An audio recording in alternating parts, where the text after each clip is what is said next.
Welcome to the Why You Can't Sleep podcast. If you struggle to sleep and you've tried what seems like everything, you are in the right place. There are imbalances in your body that are keeping you awake, and you're going to learn what they are in this show. Now, let's kick off this episode with an inspiring success story from one of my clients who has significantly improved their sleep by correcting the underlying health issues that were causing their insomnia. Well, what I really have liked about working with you is it's all based on data. Well, I check in with my doctor every 6 months. We have for years. A number of things came up in your tests you didn't test for, but that we didn't know about. One of the most important was insulin resistance. Hello, everyone. Today I'm going to talk all about blood sugar and how this can affect your sleep because this is probably a piece of the puzzle for you. I know it was for me, even after I addressed the parasite I had, the hormone imbalance, the copper toxicity. I wasn't sleeping consistently all the time until I started intermittent fasting, which helped regulate my blood sugar. Now, I'm not going to actually recommend intermittent fasting for most of you. If you aren't sleeping, that's really stressful on your body. It's just adding another stress. And so that's probably not going to be helpful, but I will talk about what I recommend for blood sugar in this episode. And I just want you to know this can be an issue for you, even if you are a healthy weight and you eat healthy and you don't eat a lot of sugar and things like that. Sometimes we are genetically more predisposed to having blood sugar issues. A lot of times, sleeping or not sleeping well affects our body's ability to regulate glucose or blood sugar because that happens while we're sleeping. So a lot of times those of us with sleep issues need extra support here because our body isn't able to do it naturally to stabilize our blood sugar, even if we are eating really well. And so this can definitely be a piece of the puzzle, something to look at. So today I'm going to tell you about what markers to look for on your blood work. We're going to talk about what optimal blood sugar levels are before and after eating and how to test for that if you think this is an issue for you. And I'm also going to give you some hacks and some supplements that will help stabilize blood sugar. Now, I did a previous episode about a year ago. So, episode 46, I talked about what you need to know about blood sugar and sleep. So, I talked about how blood sugar affects sleep and some of the signs of blood sugar issues, as well as insulin resistance. So, if you haven't listened to that, I suggest going back and listening to episode 46 there. But I will tell you really briefly about how our blood sugar levels do affect sleep because whenever our blood sugar levels drop too low, then our body releases cortisol because cortisol literally gives us energy by putting glucose into the cells.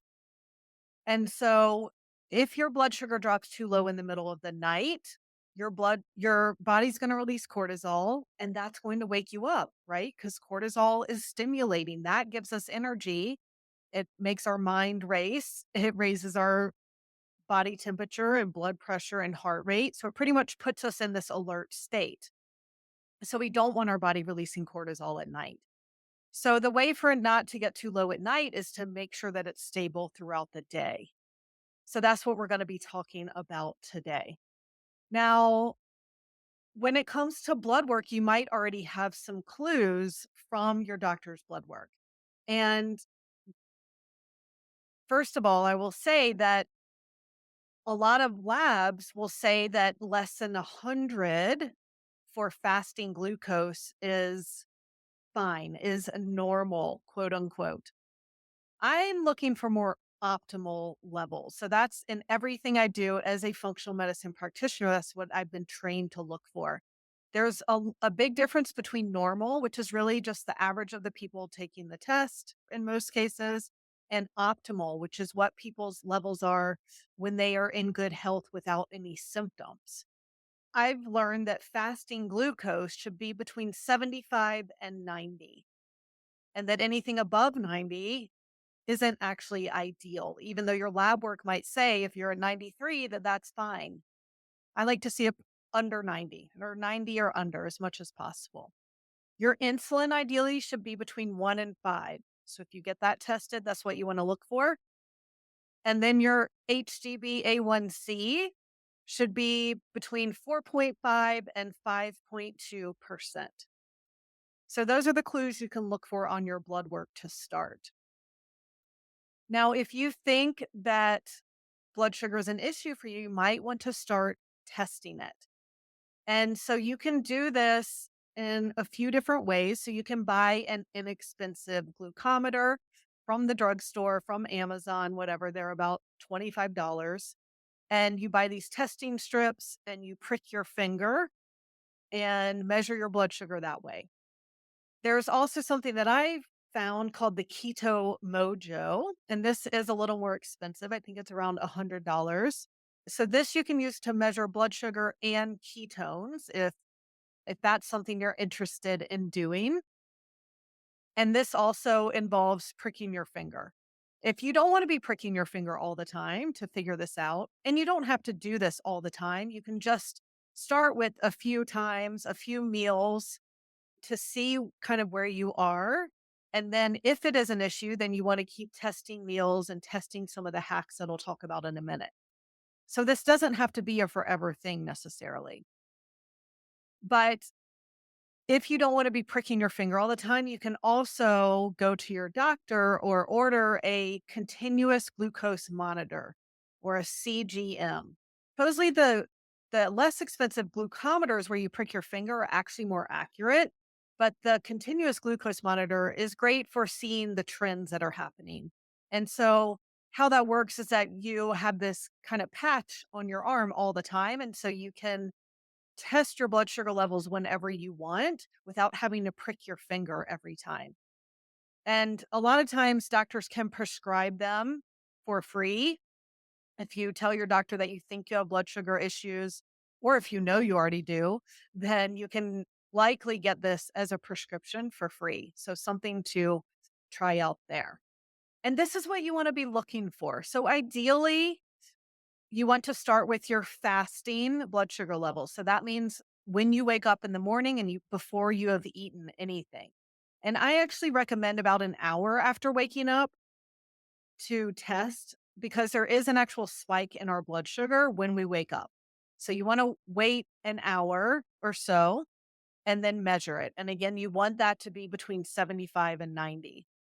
And then you want to measure it again 2 hours after you eat a meal. Or breakfast would be the first meal to do. And ideally, you don't want to see glucose levels rise more than 30 points from your fasting level. So let's say you were at 90, you don't want to see it go above 120. You definitely never want to see it go above 140. That's kind of the max of the optimal range for after eating. And then 3 hours after eating, it can help to measure again because you should see your glucose levels going down 3 hours after eating because that is when insulin kicks in. And so if your blood sugar levels or glucose levels are starting to rise 3 hours after eating, that means that you aren't having an appropriate insulin response. And so you can find out more about that again on episode 46, where I talk about insulin resistance. That's what you are looking for there. So let's talk about how to regulate your blood sugar. So ideally, you want to follow the correct diet for your metabolic type. So this is something I help all my clients with is find their ideal balance of macronutrients for fat, protein, and carbs. So not all of us in the world should be low carb or high carb or low fat or high fat or whatever it is.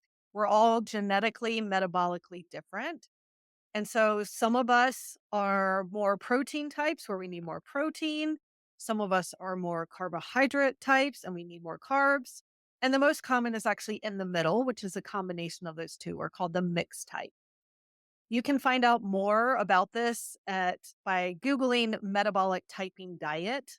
And there is a quiz, I think it's under mtquiz.com, that you can take to find out your metabolic type. So that's where you want to start because that's going to have a big impact on your blood sugar levels. And it can also help to eat fat and protein with every meal. And I want to say snack, but actually, one of my recommendations is not to snack. So it used to be the school of thought was that if you have blood sugar issues, you should be eating all the time to keep your blood sugar levels steady. It turns out that's really bad and can lead to insulin resistance over time. So we want to minimize the amount of times during the day that our bodies has to release insulin to lower blood sugar. If it's constantly having to do that because you're constantly eating, then that can lead to your body not responding to insulin or this insulin resistance, which can lead to diabetes over time. And so I actually recommend not snacking and having 2 to 3 meals a day. You also want to make sure to eat at least 20 grams of protein, definitely with breakfast and with every meal, ideally. But definitely with breakfast, that's gonna be the most important meal of the day to because that's gonna set the stage for your blood sugar levels remaining steady throughout the day. So I'd say at least 20 to 25 grams of protein with breakfast. Now, I also recommend taking 12 hours of what I call digestive rest. So again, I don't necessarily recommend intermittent fasting, especially if you aren't sleeping well. But taking and I should say by intermittent fasting, that's usually, going 14, 16 or more hours without eating and having this really small eating window. So you don't need to go to that extreme, but I do recommend taking 12 hours of what I call digestive rest every day. And so that means that you are going 12 hours without eating to give your body a break from digestion and from raising your blood sugar levels and then your body releasing insulin. So that's where I would start. I also recommend limiting fruit to 2 servings a day max. So the fructose in fruit turns directly into fat. It isn't actually used for energy like glucose is. And today's fruits have been bred to be much sweeter than they used to be. So, some of the best fruits to eat that are lower in sugar are going to be berries, citrus fruits, and sour apples like Granny Smith apples. Those have the least amount of sugar. Tropical fruits like mangoes and pineapples and bananas are really high in sugar. So, you definitely want to limit those. And you don't want to be eating fruit on an empty stomach or, just fruit by itself. Now, if you already know about these hacks or you follow those hacks and those don't help with your blood sugar, then I recommend some of the suggestions I learned from the Glucose Revolution, which was written by Jessie in Shos, I think is how you say her name. It's spelled Inchauspe. And I highly recommend her book to learn more about blood sugar and glucose. But she has some tips that I found really helpful for myself lately as well. So, first of all, to eat foods in a certain order.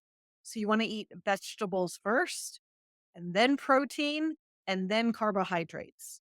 So, you're getting the fiber from the vegetables kind of in your digestive system first. So, that's going to slow everything down that comes behind it. It can also help to add a green starter to your meals. This is why so many cultures have a salad first, right? That actually helps with our blood sugar. And you can follow Jessie on Instagram. She's under Glucose Goddess, and she shows all these graphs of the difference between, say, eating a bowl of pasta and eating a bowl of pasta when you eat a salad first. So she'll show the blood sugar spike without the salad and with the salad. And so she's tested all of these things herself, and everything she's recommended is based on research as well. But it's a really fascinating way to see how these changes can make a difference in your blood sugar levels. So, yeah, having this veggie starter is another hack. It can also help to drink a tablespoon of apple cider vinegar and 8 ounces of water before meals. So, this is great for digestion anyway, because that bitterness is kind of the same concept of having bitters, taking bitters before meals, and that it stimulates bile production by the liver, which is going to help with liver detox. Bile is also helps us digest fats. So it's good for digestion as well, but can also help with blood sugar levels. It can also help to move within an hour or so after eating. So, a walk, doing squats, something like that can also help stabilize blood sugar levels. And you always want to eat sugar for dessert instead of as a snack. So, that means you eat it after the meal instead of, say, in the middle of the day, 2 hours after lunch or whatever. You always want to eat it right after a meal because that meal is going to help stabilize the blood sugar levels that you get from the dessert. And so, same with fruit, as I mentioned earlier. So, those are some of the hacks that can help. And so, I suggest starting with these hacks first before moving on to supplements. So, ideally, we want your body to be able to regulate glucose on its own. So, you can test it with your glucometer or with the CGM and test different meals and start getting a sense of what is going to work best for you because it is different for everyone. And if all of these hacks don't work, then that's when I recommend that it's time to try some supplements for the short term, as you're also working on your sleep ideally, so that then your body can regulate glucose and blood sugar on its own. So, some supplements that help, there are a lot of blends out there. If you look under blood sugar support, you'll see different blends. Chromium is a mineral that's commonly in those blends. Cinnamon is an herb that actually helps stabilize blood sugar. So, I always add a dash of cinnamon to smoothies when I make them. And another great supplement that I use with my clients is called D-chiro-inositol. And this helps with blood sugar and insulin. So I'll tend to recommend this if someone is also having signs of insulin resistance. So it's a good combo supplement. But again, start with the hacks first and then if you need it, do the supplements and test how those help you. So I talked on episode 46 about my client Peter. I mean, his main issue was blood sugar. Yes, he definitely had different other imbalances in his body as well. He had H. pylori, he had food sensitivities, he had other things going on. But stabilizing his blood sugar was the game changer. And it's something that his doctor had totally missed. And my client Susan also wrote when I asked her, why she thought that her sleep was getting so much better. And she said, one major thing is getting my blood sugar under control and not having me wake up at 3 a.m. every night because I'm hungry. So, waking up at night hungry is a definite sign that your blood sugar is out of balance. But even if you aren't, it can still be out of balance. Awesome. So that's what I have for you today. As you know from listening to my podcast, or if you're new to me, there are many pieces to the puzzle of what's causing someone's insomnia, and it's different for everyone.